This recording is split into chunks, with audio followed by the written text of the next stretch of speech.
Hi, welcome everyone. So today जों दङ सासे सिंगार जाय देरगासिनो दायो ओके देरगासिनो जायनि मुङा एक्चुअली चेनेल नामखौल' बुंगोन आं मिनि अफिशियल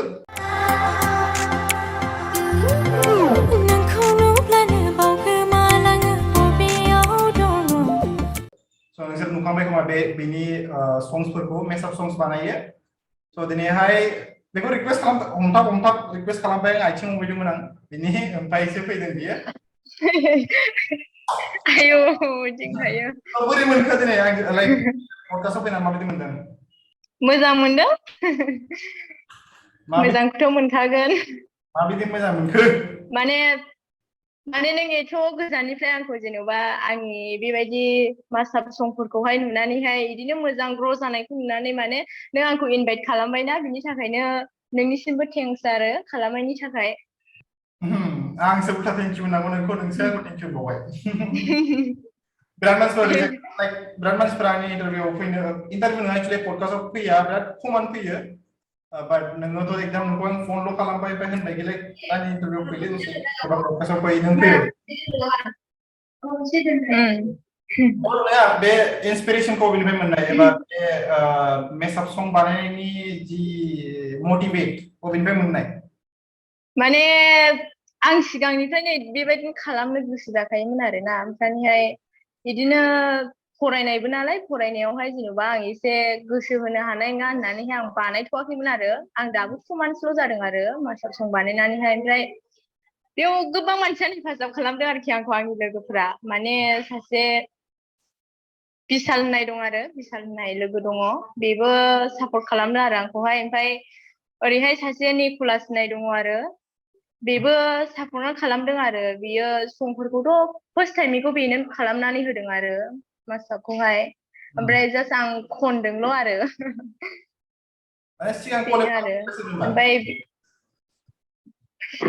माने आं फार्स्टआवहाय मास्टार सं बानायनायाथ' बे हिन्दी नेपालि बर' खननायानो बेनो फार्स्ट टाइम ओमफ्राय आं गसपेल दं आरो क्रिसमास सं खनदों आरो आं लास्ट इयारावहाय मोनसे बे निकलास होननायखौहाय सिनायखायो दा बेजोंहाय मोनसे बेजों मोनसे क्रिसमास सं दं आरो ओमफ्राय बिनिफ्राय बे मासाबानो ओमफ्राय दा 3 जाबाय आरो मास्टार सङा नों नायखाबायना नायजोबबाय आं ओमफ्राय नोंनि दाखालिनिखौहाय बेलेगफ्राथ' इन्सटाग्राम होलायलायो लिंकफोर नोंहालाय मानो होआसै आं इन्सटाग्रामाव गैयाना इन्सटाग्रामावहाय इन्टारेस्ट गैया आं खालामाखै आं आं फेसबुकल' इउज खालामो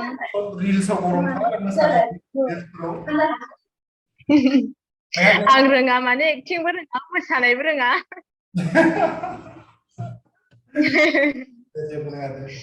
खालामा आं बेखायनो दायो सोरजों मावनो मोनखो कलेबफोर मिउजिक भिडिअ आरो सोरजों मावनो मोनखो दासिमबो दाथ' मोनसे बे फुलाक बर'जोंहाय मोनसे दाखालहाय बानायदों आरो बेबो इदिनो आंनि इउटुबावहाय बिदिनो आंनि सं खननायफोरखौहाय बियो मोजां मोननानै बिदिनो आंखौ इनभाइट खालामदों आरो बेबो ओमफ्राय बेखौथ' सिनायखायो गोबाङानो फुलाक सिंगारखौहाय बेजोंहाय दा मोनसे दं आरो बियो ओंखारबाय दा मिथिया सोर एलबाम बानायगोन बेखौ बियो सोरनो हरगोन आं बेखौ मिथिया दा सङा फाइनाल जानानै दं आरो ओमफ्राय मोनसे दंबावो बेनो अफिसियेल सं ओजोंहाय ब्र हिर'नियानावहाय दं आरो दा बियो बे बिशालजों आंजोंहायनो बानायदों आरोखि ओमफ्राय बिदिनो बेखौहाय आं एलबाम बानायनो सानदों आरो नभेम्बरावहाय बे जोंनि संजोंहाय दा सङा बेबो फाइनाल जाखाबाय ओंखारनोल' नांसै आरो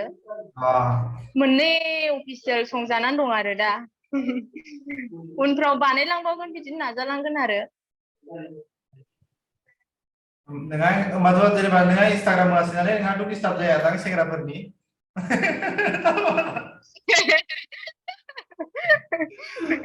नङाब्लाथ' जोंनि बर'नि देरफुनायफोरखौथ' मिथिखासै नङा होमबा इन्सटाग्राम नागिरगोन फेसबुक नागिरगोन एकदम बिहेभ खालामथारगोन आं मोनदों आरो बिदिनो नंगौथ' आरो बाट आं इन्ट्रेस्टआ गैया आरो आं इन्सटाग्रामावहाय माने आं एक्टिंबो रोङा नालाय एक्टिंबो रोङा मोसानोबो रोङा बेखायनो इन्टारेस्ट गैया आं फेसबुकल' इउज खालामो फेसबुक वाट्सएप बेल' आरो फेसबुकआथ' कमन जाहैखाबाय औ कमन जाबाय आरो बेथ' नामल' खोन्थाना लानाङा दा सेंग्राफ्रा रिकुवेस्ट हरजोबथारगोनलै नोंनावहाय ना मा होनो आयो साइसआनो गैया बोरै सेंग्राफ्रा हरनांगौ जाखो साइज गैया फट'खौनो लाइक भिडिअखौ नुबानो मिथिखायो माथो साइजखौ बेखौबो एकदम साइसआनो गैया माथो ओके ओमफ्राय जेनेबा मोनसे सोंनो आं जेनेबा दायोथ' नोङो गावनि अफिसियेल सङ्सफोर दंना गैया नों हारसिं लिरनाय दङ नों हारसिं लिरनाय दङ आंथ' ओहो आं लिरनाय गैया बे आंनि लोगो बिसाला बे लिरनायनिसो आरो दा बे रहिरनियानावहाय मोनसे दंना बेखौ बानायगासिनो बिराद मोजां जादों आरो सङा नोंसोरबो खोनाला एकदमबारे मा होननांगौ जाखो दुखु गोजांस्रिउलायगोन आरोखि गोजांस्रिउलायगोन नोंसोरबो बिराद मोजां मिउजिकआबो जा मोजां जादों आं बिराद मोजां मोनदों आरो मिउजिकआखौबो ओमफ्राय नभेम्बरावहाय आं बेजोंनो एलबाम बानायगोन आरो मोजाङै दासो सिंगार जानानै देरदो थाब-थाबनो दे नोंसोर सापर्ट खालामब्लाथ' देरलांखागोन ना दं मेरला सापर्ट बिदि मेथाइनि मानि सङ्सफोरनि बागै सापर्ट खालामो बिराद मानसिफ्रा खालामखायो खालामदोंथ' आरो बिराद मोजां सापर्ट मोनदों आं गोबाङानो सापर्ट खालामदों अबे मोनसे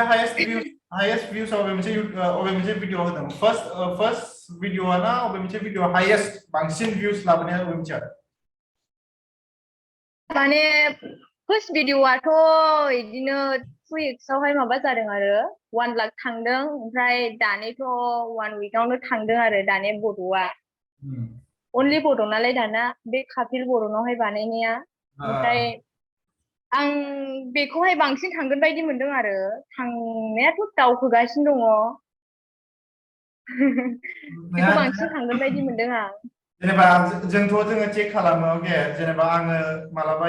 बांसिनानो आपल'ड होखांनाय लोगो लोगो आं चेक खालामो सानफ्रामबो चेक खालामो सानथामसो बिराद चेक खालामगोन भिउस बेसेबां फैदों स' नोङो मालाबा जेनेबा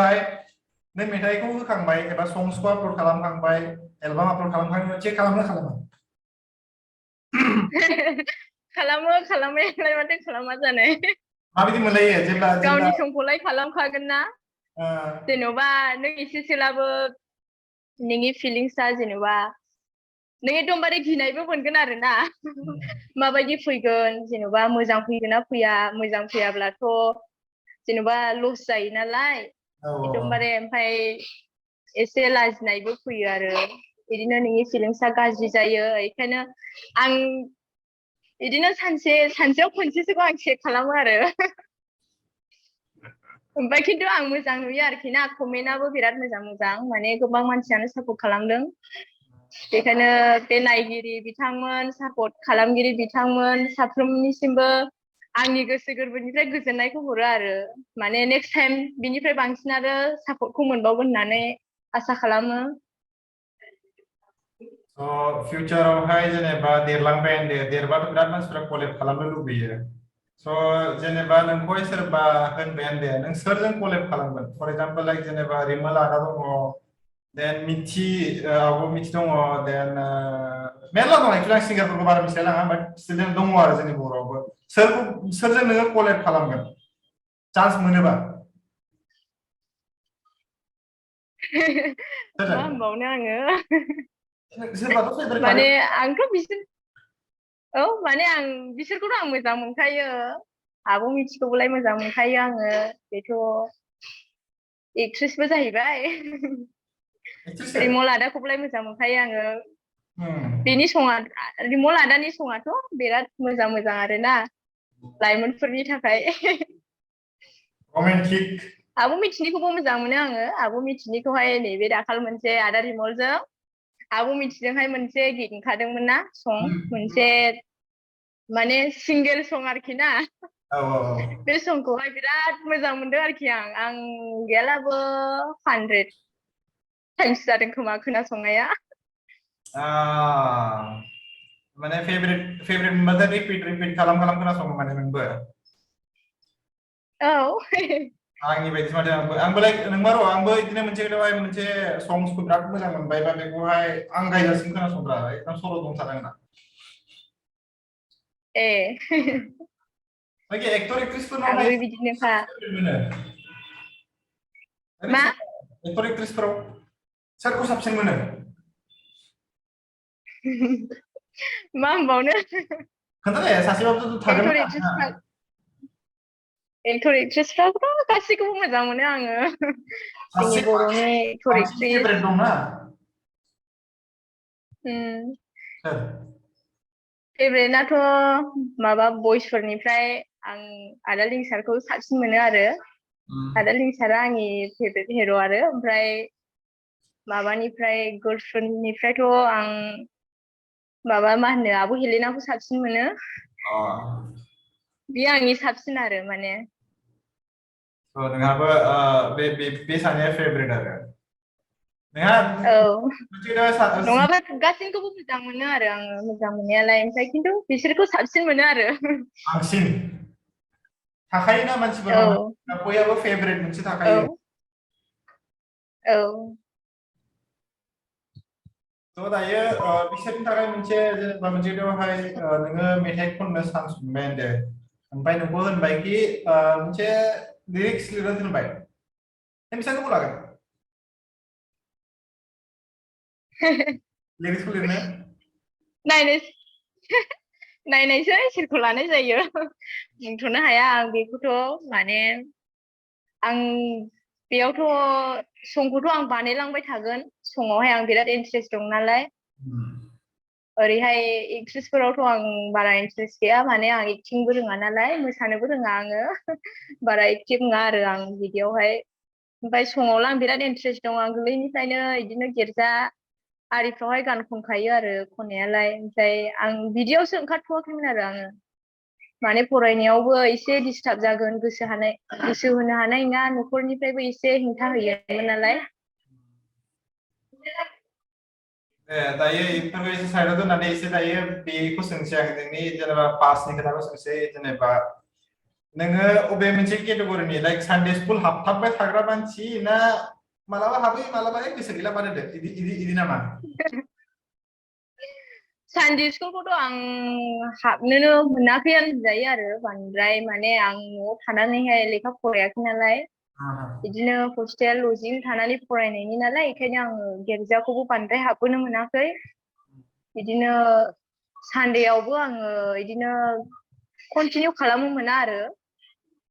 न'आव थांबाल' खालामनाय जायो आं प्रेजेन्ट जायो आरो आं न'आव थांबाल' आं सानडे स्कुलखौथ' आं बुंनोनो हाया सानडे स्कुलखौ आं हाबबोनोनो मोनाखै होनजायो उन्दैयावलाय उन्दैयावहाय हाबोमोन आरो उन्दैयावहाय बिदिनो क्लास सिक्ससिम सेभेनसिमखौ हाबदों आं ओइटनिफ्रायथ' आं बिदिनो आउटसाइनावहाय थानाय जादों नालाय बेखायनो होमबाथ' सानडे स्कुल हाबग्रासो नोङो मोजाङानो ओमफ्राय जेनेबा सानडे स्कुलफ्रावथ' मेथाइ खननो होयोना मालाबा सानडे स्कुल टिचारा थ' नोङो खनना खनामोन खनो मोसायो इन्टारेस्ट दंथारोमोन आङो बे जेनेबा खृष्टान संसफोरनिफ्राय गस्पेल संसनिफ्राय नोंनि फेभरेट सं मोनसे खोन्थादो आंनो मोनसेथ' थाथारगोन माने मेथाइ बुकनिफ्राय नामा संसफोरनिफ्राय गस्पेल संस जायखिया आं गस्पेल सं माने जोंनि आदैनिखौहाय मोनसे सं बे आंगो होननायखौहाय मोजां मोनो आरो आङो बे आंनि फेभरेट सं आरो गस्पेलनिफ्राय आं बिराद मोजां मोनदों आरो बेखौ जोंनिनो आदै रबार्टखौहाय बेयावहाय आंगो होननाय मेथाइया माबायदिमोनथाय खोनादों बायदि मोनदों खरसाव सिख्लाफोर खनोमोन नामा आंगो औ सिख्लाबो दं सासे सिख्ला सासे ओमफ्राय सासे औ बे समखौ बिराद मोजां मोनो आङो खोनाबाय आं बेखौ बिराद खोनासंबाय आंनि मामियाबो बिराद खोनासङो बेखौहाय मबाइल फिसाफ्राव आरोना सम खोनासङो आरो बिसोरो स' बिराद मोजां फसंआ फरायनायफोरनि बागै एसे सोंसै दे फरायनाया माबायदि लास्ट बेन्चारमोन ना नोङो एकदम लास्टआव थङालि बाङालिमोन ना लास्ट बेन्चाराव थानायफ्रा बिराद थङालि थङालि जाखायो आं मिथिखायो माने जेनेबा आंनि लोगोफोरबो दंमोन लास्ट बेन्चाव थानायफ्राथ' एसेबाबो सावुन जाखायो सिख्लाफ्राबो स' नों माबायदि गेजेरनिमोन ना आंथ' लास्ट फार्स्ट ओहो आं बिदि लास्ट बेन्चाव आं थाफेनायालाय बिदिनो गेजेर मिडलाव थायो बिदिनो औ फार्स्टआव थायो बिदि आरो लास्टआवथ' थाफेनाया दाथ' नै दासो थानाय जायो आरो जोंनि माबायावहाय जोंनि बे बेंटलावहाय जोंनि मेजरावहाय माने बांद्राय मानसि गैया नालाय बिदिनो गोदाव सोराव जिरायलाबायो एखनब्ला लास्टआवबो जिरायनाय जायो माने मानसियानो गैखाया नालाय जोङो बेखायनो जानला मोनला जिरायलाबायो आरो दा नोंबो माने जेनेबा एभारेज स्टुडेन्टमोन आरो एभारेज एकदम बारे लास्टआव जिरायग्रा मानसि नंखाया माने थिगानो दं आरो जोंहाथ' आरो माने मा होनो स्टुडेन्टसफ्रा गोबांलाथ' लास्टआव जिरायोबा नों मा सोलोंनो हागोन माने जेबो खोनायाना नों मास्टारफ्रा मा फोरोंदों मा फोरोङाखै नोंथ' जेबो सोलोंनो हानाय नङाना स्टुडेन्टसफ्रा गोबां जायोबा बिदि एसेसोल' लास्टआव अरजाया आरो माने लास्टआवबो जिरायजायो सिगाङावबो जिरायजायो नों जेरावखि जिराया जिरायनो हायो आरो नों गेजेरनि मानसिमोन नालाय नों गेजेराव जिरायग्रा नालाय नोंनि गेजेरनि साननाया बिदि जाबाय दे आंनि साननायखौ बुंनि आं लास्ट बेन्चनिफ्राय मा नुहरो आं लास्ट बेन्चआव थानानै जेनेबा मोनसे खोथायाव खोनाया होनदोंना नोङो खिन्थु आं बुंनि लास्ट बेन्चनिफ्राय नोङो ब्लेकबर्डखौ फुल नुहरो मिथिबाय कुइसन एन्सार लिरनोबाबो नोंहा खर'खौ ओरै ओरै सोमावलायनांगौ गैया डाइरेक्ट नोङो नायदोल' नुखायो खिन्थु फार्स्ट बेन्चनियासो मा जायो फार्स्ट बेन्च ओमफ्राय सेकेन्ड बेन्चनिया खर' फिदिंबाय थानांगौ जायो नंगौना नङा नंगौथ' आरो नंगौ लास्ट बेन्चारफ्रा एसे दिमागा जानो हागौ कि फेल सम फेलबो जायो जानो हागौ बाट एसे इन'भेटिभ जायो माने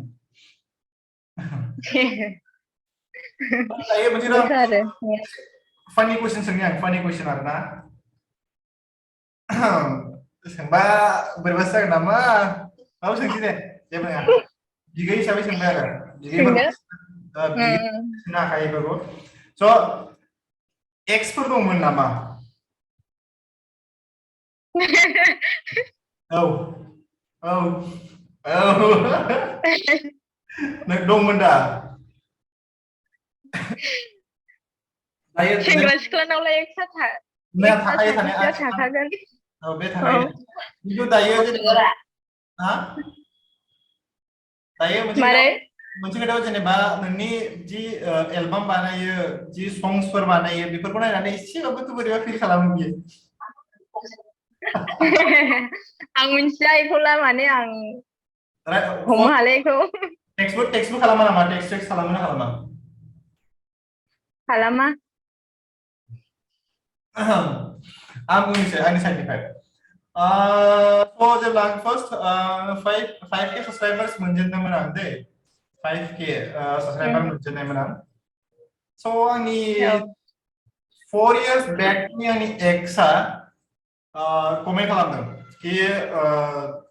मा कमेन्ट खालामदोंमोनथाय र' माबा मोनसे होनदोंखिलाय आं नोंखौ मालाबा सानाखैमोन बिदि इउटुबार जागोन होननानै कमेन्ट खालामदों आरो ओमफ्राय आं सिनाया आं माने नामखौ बेलेग लिरदों नालाय आंहा मिथिया आं बावना थाबायमोन बेनि उनावहाय बे आंनि फेसबुक मोनसे दंमोन हेक जाबाय बे फेसबुक एकाउन्टआ गैला बे एकाउन्टआवहाय आंखौ डिएम खालामना होनो कि लाइक नों सिनायनो नामा होनना सोंदोंमोन आरो एसे मेगन सानाय जादोंमोन आरो इउटुबार जाबाय होननानै आरो थ' नोंजोंबो जादों खोमा सानदों आरो बिदिसो जादों होनबा नोंनि फेभरेट साबजेक्टआ मा फेभरेट साबजेक्ट बुं स्कुलनि खोथायाव बुंदों आरो बे हाई सेकेन्डारिखौ बादो बे स्कुलिंखौ खोन्थादो सोंदों आरो नोंनि फेभरेट साबजेक्टआ मामोन माने दानि नामा दानिखौ होनाखै आं स्कुलिंआवसो स्कुलनि समाव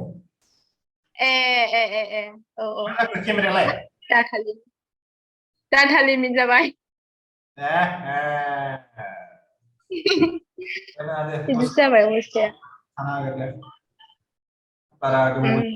स्कुलावहायथ' माने आंनि फेभरेट साबजेक्टआ आं मेथ्सआवथ' आङो गैखाया हाखायामोन आं बांद्राय same pinch आं बायदि नोंबो same pinch औ आं ससेलखौ साबसिन मोनोमोन आं फरायनोहाय ससेलानो आंनि साबसिन साबजेक्टमोन आरो oh okay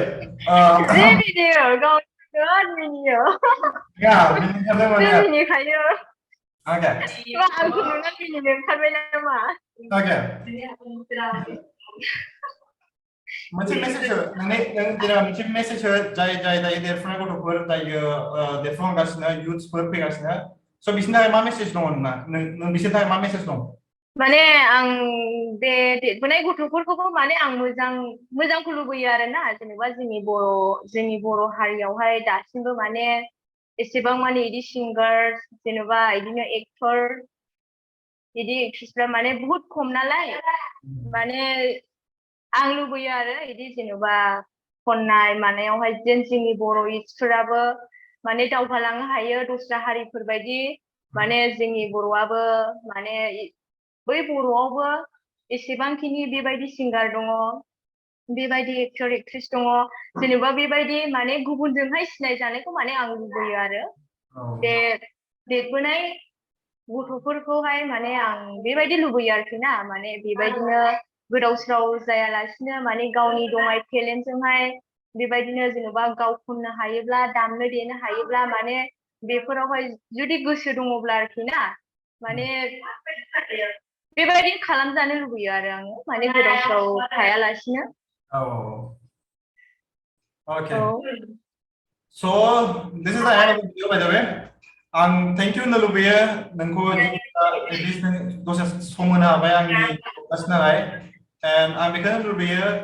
कि इन फिउचार अल्सो कि नोङो साक्सेस जायो बे जिखुनु नों खालामगासिनो आरो नों मोनसे माने इन्सपिरेसन जायो माने इयुथफोरनि थाखाय स' बेसिमल'सै okay thank you so much love you all peace out